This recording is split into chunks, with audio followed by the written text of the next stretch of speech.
Assalamu aleykum wa rahmatullahi wa barakatuhu. E bandiraɓe sehilaɓe janggiyankoɓe en garti kadi e windande men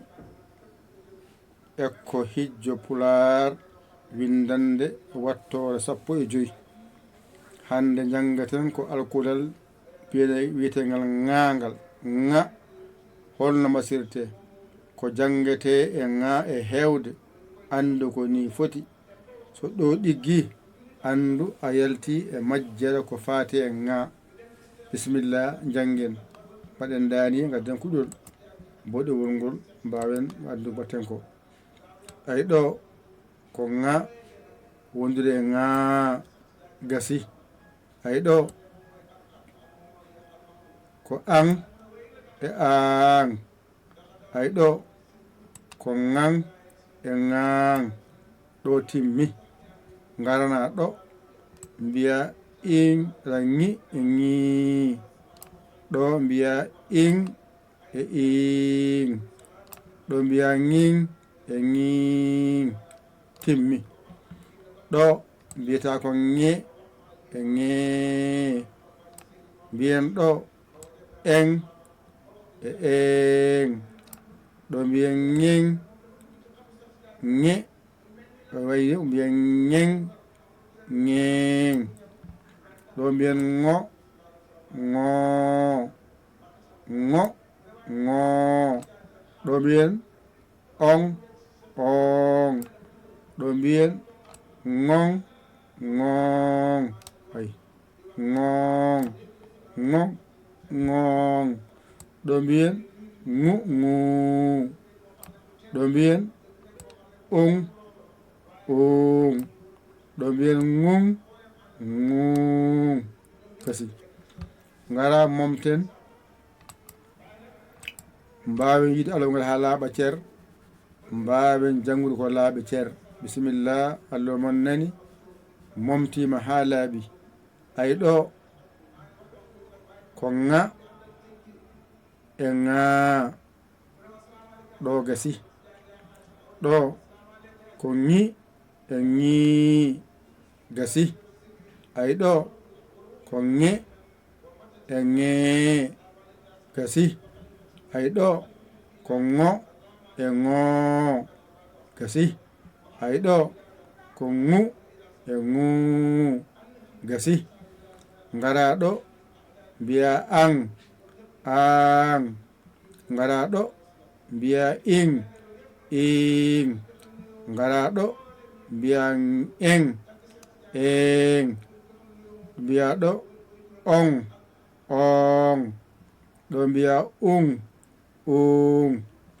ngara mbiya ŋa ŋa ngara mbiya ŋin ŋin ngara mbiya ŋen ŋen mbiya ŋon ŋon mbiya ŋun ŋun ɗo ko a tan lombiɗo ɗo waɗi mbiyen ŋa ŋa an an ŋan ŋan ɗo i tan lombiɗo mbiyen ŋi ŋi in in ŋin